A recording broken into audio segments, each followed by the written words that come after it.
Hey, also this week we're reviewing Drive. It was released last year, starring Ryan Gosling, directed by Nicolas Refn. Refn. R-E-F-N. That's a last name.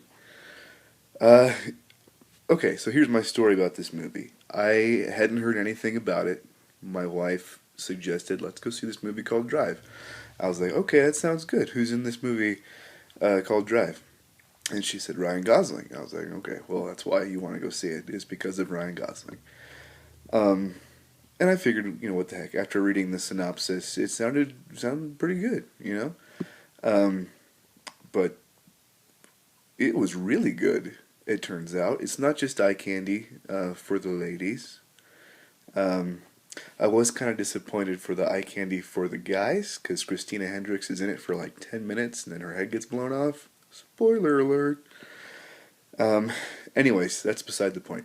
This was a really good movie. The pacing isn't quite what I expected. I think a lot of people are expecting a Fast and the Furious type thing with the movie called Drive, about a driver with cars and getaways and shooting. They expect the American blow everything up because that's the movies nowadays.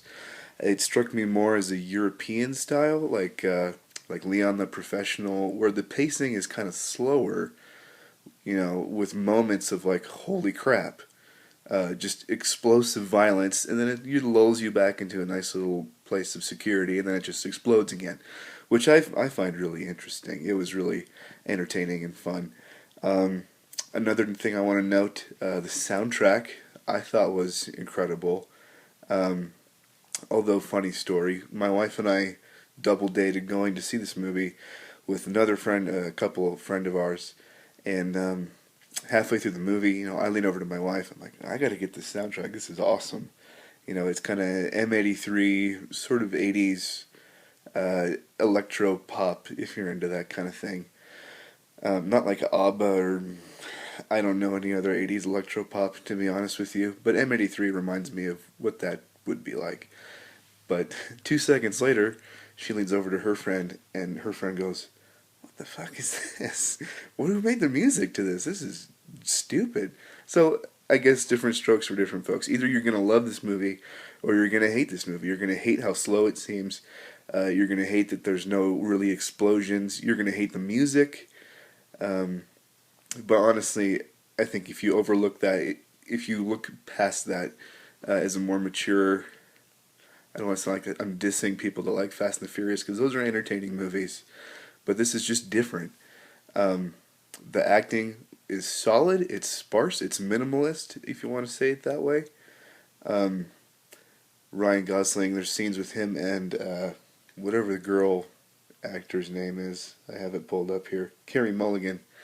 There's lots of scenes where they're just kind of acting without words, sort of just long gazes, which can be annoying if you're not used to everyone just exclaiming how they feel or what they're thinking all the time in movies. But Ryan Gosling did a solid job. Also, you cannot forget Bryan Cranston is in this movie. Ooh, jeez, there's a spider. Bryan Cranston. I mean, come on, you can't go wrong with this guy. I just finished season 3 of Breaking Bad on Netflix, and I'm gonna have to buy season 4 because I can't get enough. So, anyways, he's in this movie. He does an incredible job. Really, out of a scale of 1 to 5, I'm gonna give this one probably a 4. I would watch it again. I'd probably add it to my collection. So, I hope this was informative. That is my take on Drive. Thanks for listening.